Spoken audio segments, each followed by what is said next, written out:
A atração a seguir é recomendada para todas as idades.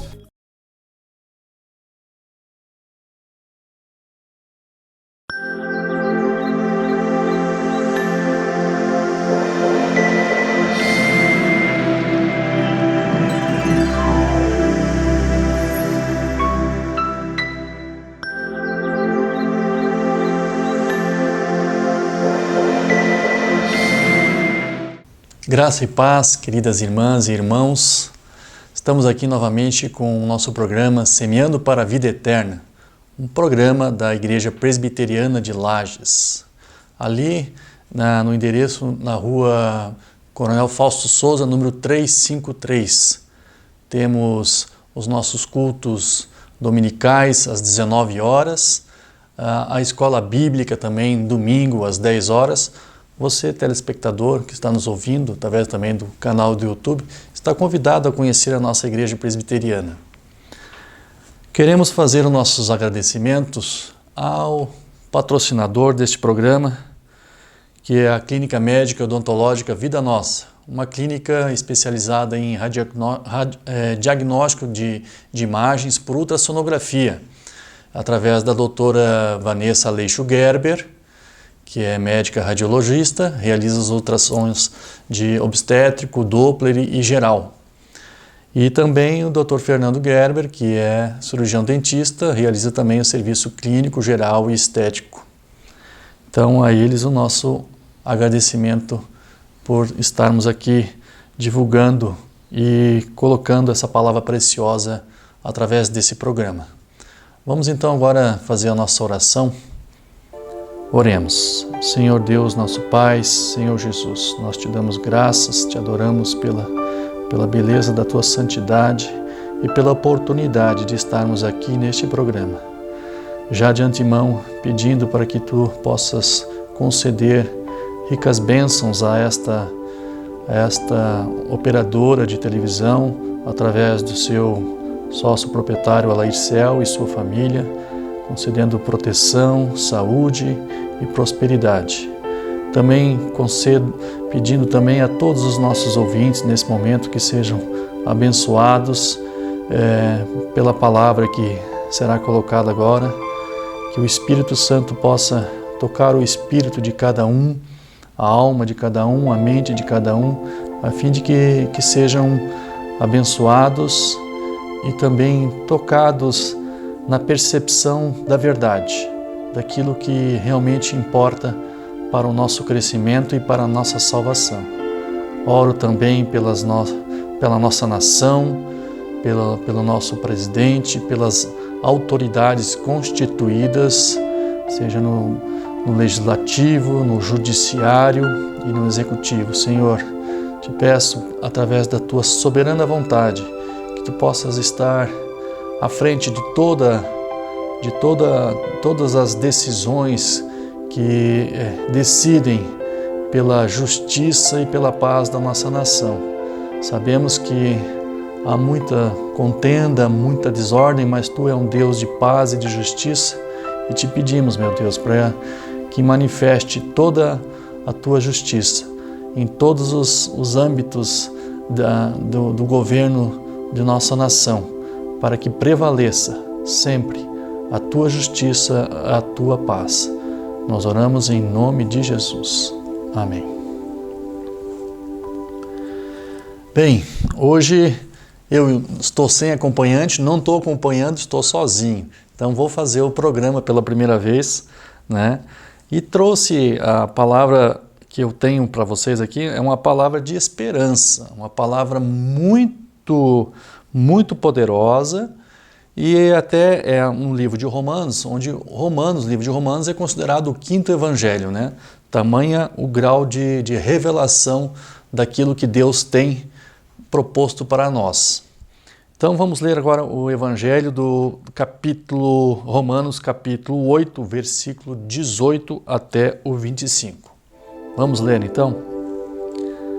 Porque para mim tenho por certo que os sofrimentos do tempo presente não podem ser comparados com a glória a ser revelada em nós.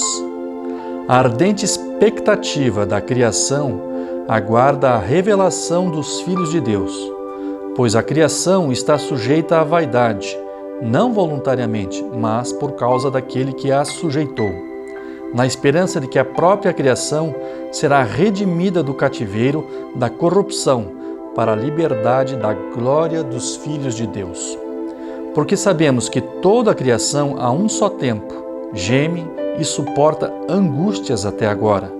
E não somente ela, mas também nós, que temos as primícias do Espírito, igualmente gememos em nosso íntimo, aguardando a adoção de filhos, a redenção do nosso corpo. Porque na esperança fomos salvos. Ora, esperança que se vê não é esperança, pois o que alguém vê, como espera? Mas se esperamos o que não vemos, com paciência o aguardamos. Senhor nosso Deus, que esta palavra possa se tornar uma palavra de exortação, mas acima de tudo uma palavra de esperança, para que, convictos através da revelação do Teu Espírito na palavra, possamos ser edificados e alimentados na nossa fé, na tua segunda vinda, para a manifestação do Teu reino. Amém. Amados, vejam bem, esse evangelho, de Romanos 8, capítulo 18, ele fala aqui de que toda a criação, todo o universo aguarda para que haja a plena manifestação dos filhos de Deus. E essa plena manifestação, naturalmente, ela vai surgir pela ocasião da segunda volta de Nosso Senhor Jesus Cristo. Até lá, nós estamos passando por um processo de transformação, de conformação, de santificação, que se faz através do Espírito Santo do Senhor. E esse Espírito Santo, ele é recebido através de quando nós cremos na vida e na obra de nosso Senhor e confessamos que Ele é o nosso suficiente Salvador. Se nós colocarmos nossos olhos lá em Gênesis, a palavra de Deus diz que o homem foi criado, juntamente com a sua companheira Eva, e o desígnio para que eles foram criados é para que eles exercessem autoridade sobre a terra. Por quê? Porque a terra, ela tinha sido usurpada, ela estava sendo usurpada por aquele que sujeitou toda a criação, que é Satanás, a antiga serpente, o grande dragão, o diabo, o acusador das almas. Então, o homem foi criado justamente para que ele, através do homem, Deus, exercesse a autoridade e implantasse o seu reino de justiça, paz e vida eterna aqui na terra. Mas nós, como bem sabemos, esse plano, esse plano inicial de Deus foi sabotado pelo próprio Satanás, que convenceu Adão e Eva a comerem da árvore do fruto proibido, a árvore do conhecimento do bem e do mal, e por conseguinte, então, entrou o pecado e a morte. E eles, então, perderam essa conexão, essa presença diária que permitiu que eles pudessem ter um relacionamento com o Senhor. Entrando o pecado e a morte, Adão e Eva, eles foram expulsos do paraíso. Por quê? Porque Deus, na sua santidade, na sua grande santidade, na sua expressão máxima da justiça, Ele não poderia permitir que Adão e Eva pudessem estar convivendo ali naquele espaço santificado e sagrado. Por isso a necessidade que Ele disse que teria que expulsar Adão e Eva do paraíso e colocar uma espada flamejante para que eles não retornassem ao paraíso a fim de acessar a árvore da vida, que representa o próprio Deus, que representa Cristo. Então, a partir dali, houve a saga do ser humano, porque o ser humano tornou-se carne e imperou nele a lei do pecado e da morte. O pecado ele é muito mais lesivo, muito mais perigoso que a gente possa imaginar, porque o pecado gera a morte. E essa morte é em todos os níveis. Não é só a morte física, mas é a morte espiritual. E é essa morte espiritual da qual o nosso espírito foi mortificado, da qual nós ficamos impossibilitados de nos comunicarmos e estarmos na presença de Deus, porque Deus é Espírito e importa que o adoremos em Espírito e verdade. Então, por isso que Deus também providenciou já ali no próprio Gênesis, né, que o descendente de mulher, que seria o próprio Senhor Jesus Cristo, né, iria esmagar a cabeça da serpente. E essa promessa se cumpre quando o próprio Senhor, né, encarna através de uma virgem, a Virgem Maria, e tem uma vida normal, uma vida de um ser humano, até que aos 30 anos ele começa o seu ministério, até culminar na sua morte de cruz e ressurreição.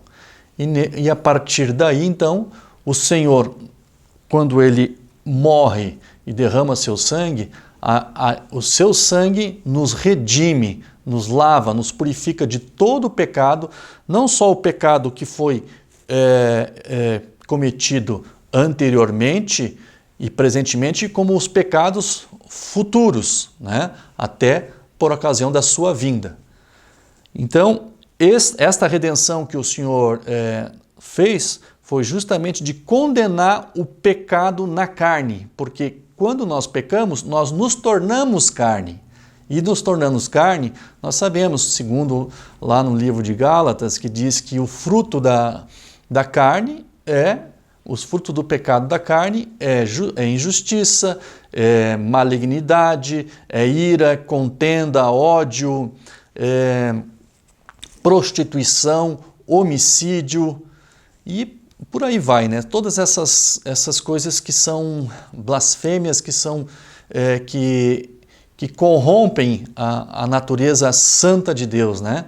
Tudo isso aí. E os frutos do Espírito, nós sabemos que é a justiça, a paz, né? É o amor, a paz, a bondade, a longanimidade, a benignidade, o espírito de domínio próprio e a fidelidade. Então, queridos irmãos, nesse aspecto, quando toda a criação foi comprometida, porque entrou o pecado, porque através do homem, Deus deu autoridade para que o homem pudesse governar a terra, né? E a terra estava sob a influência dele, mas ele foi sabotado, ele foi corrompido e tornou-se carne. Então, a partir daí, o homem, de certa forma, tornou-se ineficiente para Deus, tornou-se praticamente imprestável.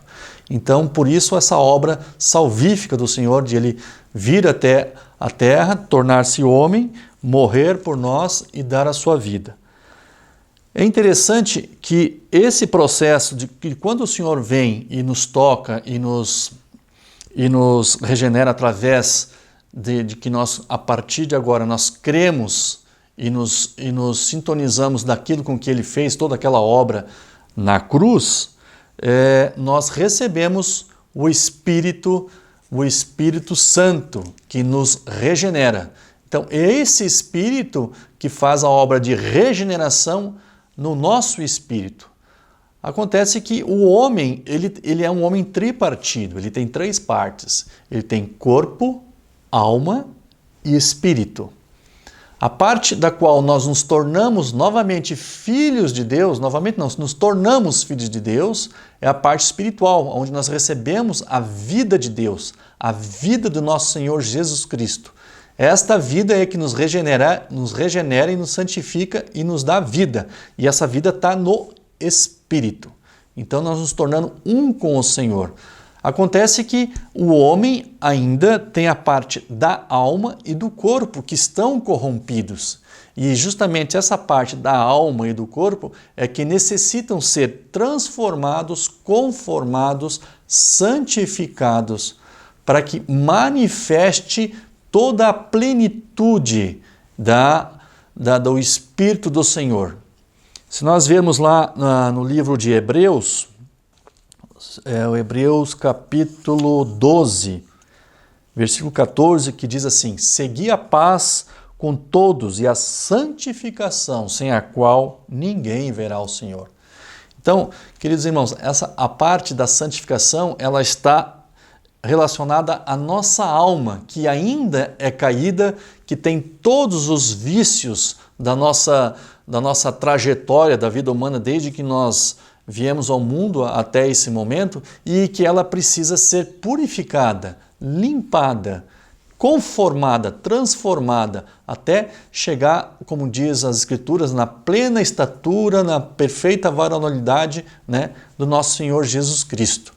Esse é o processo de santificação, e o Senhor, como diz aqui as Escrituras, né, que toda a criação geme e aguarda para a plena manifestação dos filhos de Deus. Essa plena manifestação dos filhos de Deus é justamente quando nós vamos sendo limpados, conformados, transformados através da ação do Espírito Santo, através da palavra, que é água, que nos limpa, que nos purifica, através da comunhão com os irmãos, através do estudo aprofundado do Senhor, através do convívio dentro da igreja. Quando eu falo da igreja, não é só a instituição, a igreja é todo aquele corpo de irmãos que confessam que o Senhor é o nosso Salvador. A igreja é esse corpo vivo, onde o Senhor é a cabeça e nós somos toda a parte que constituímos os vários membros do corpo do Senhor. Como diz aqui então no versículo 21, na esperança de que a própria criação será redimida do cativeiro da corrupção para a liberdade da glória dos filhos de Deus. Porque sabemos que toda a criação a um só tempo geme e suporta angústias até agora. Então, queridos irmãos, vocês vejam bem que todo o universo, ele foi comprometido pelo pecado. E isso ele vai ser restaurado pela ocasião da segunda volta do Senhor. Vamos ler lá no livro de 1 João, capítulo 3, versículo 2, que diz assim: amados, agora somos filhos de Deus e ainda não se manifestou o que havemos de ser, mas sabemos que quando Ele se manifestar, seremos semelhantes a Ele, porque haveremos de vê-lo como Ele é. Então essa é a promessa do Senhor, né? Da qual nós vamos tornarmos semelhantes a Ele na ocasião da sua segunda vinda. É naturalmente, claro que ninguém sabe o dia, a hora da vinda do Senhor, mas os sinais que o Senhor colocou ao longo das Escrituras, principalmente em Mateus, eles estão se cumprindo. Então todos aqueles que têm intimidade com a palavra e têm buscado o entendimento da palavra do Senhor, sabemos que todos esses sinais estão se cumprindo e que cada vez mais estamos nos aproximando da volta do Senhor. E é nesse sentido que eu quero levar essa palavra de hoje, nesse sentido de nós estarmos sendo preparados, santificados, porque ninguém sabe o dia do Senhor. O Senhor mesmo diz, né, que Ele chegará como um ladrão na noite. Muitos vão estar desatentos, dormindo, mesmo até aquelas pessoas que estão inclusas na igreja, mas não estão vivendo a palavra, não estão tendo intimidade com o Senhor. Pois até o próprio Senhor nos alerta que eu nunca vos conheci. Ah, mas eu fiz isso, Senhor, eu fiz aquilo, eu preguei, eu curei, não sei o quê, mas afastai-vos de mim, porque eu não vos conheço. Com certeza, nos conhecer no sentido da intimidade, de buscar o Senhor, de praticar a palavra segundo a revelação daquilo que está nas Escrituras. Uma outra passagem do Evangelho que corrobora para essa expectativa de que todo o universo está gemendo, né? Toda a criação está gemendo e que vai haver a manifestação dos filhos de Deus, podemos ver lá em Atos 13, 33, né? Não, desculpa, Colossenses 26, 27. O mistério que esteve oculto desde todos os séculos, em todas as gerações, e que agora foi manifesto aos seus santos, aos quais Deus quis fazer conhecer quais são as riquezas da glória deste mistério entre os gentios, que é Cristo em vós, a esperança da glória. Veja bem, queridos, que quando o Senhor cumpriu toda a sua missão, né, Ele deu essa grande dádiva de apresentar a presença dele dentro de nós através da ação do Espírito Santo, através de todo o seu trabalho vicário da morte e ressurreição, que propicia com que o seu Espírito possa habitar dentro do nosso Espírito. E esse era um mistério que estava oculto e que foi revelado, né, aqui na Epístola de Paulo, no livro de Colossenses.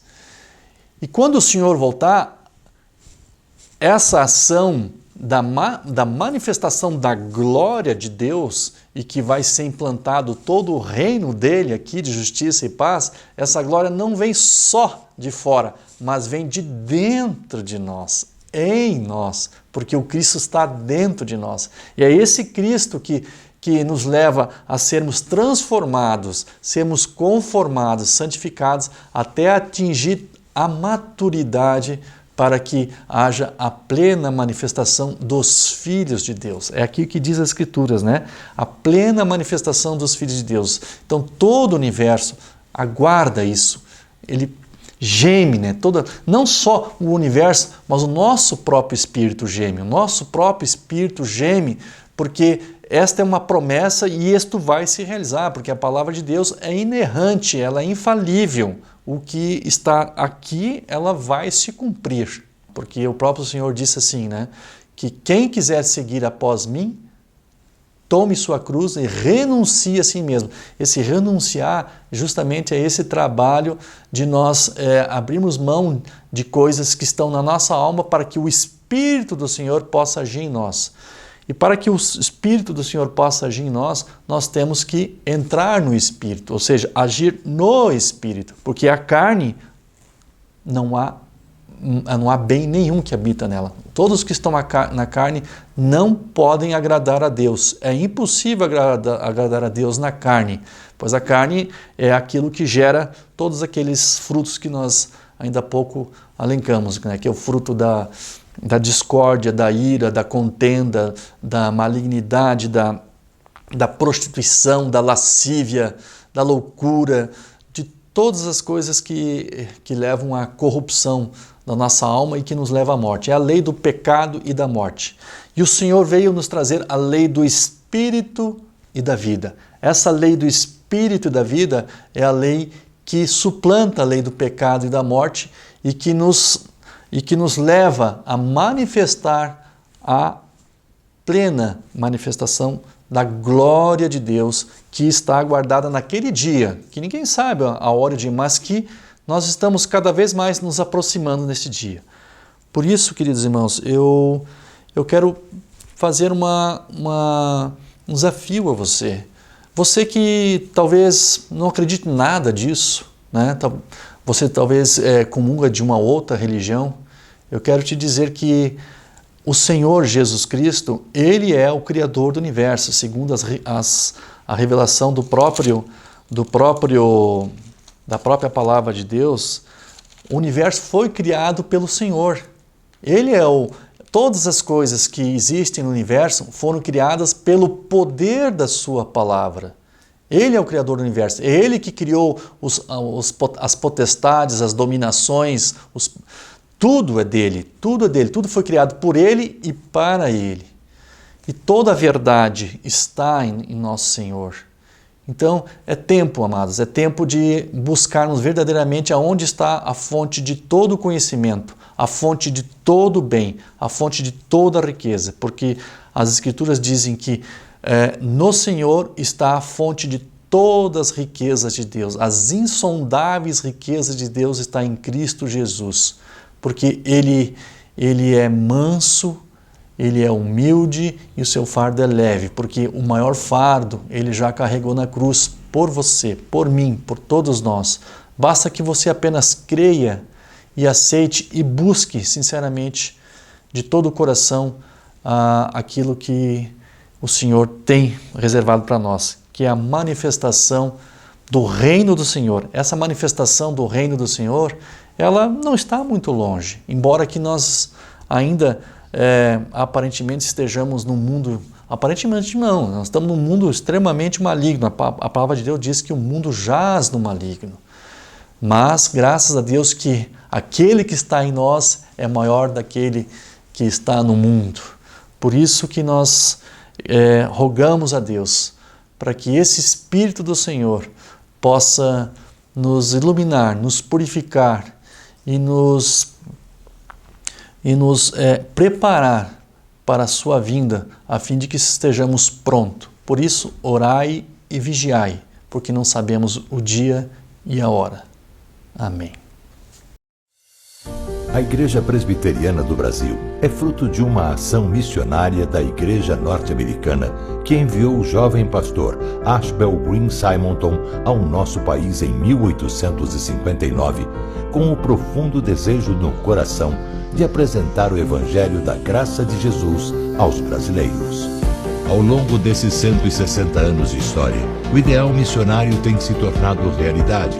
E a partir do seu compromisso com a integridade bíblica em uma perspectiva teológica reformada e com o propósito de fazer a diferença na sociedade, a IPB tem sido um instrumento usado por Deus para alcançar e transformar a vida de milhares de pessoas no Brasil e no mundo. A Igreja Presbiteriana em cada cidade, com suas escolas, hospitais, projetos sociais e missionários, cumpre a sua missão visando a glória de Deus. Igreja Presbiteriana, há 160 anos evangelizando o Brasil.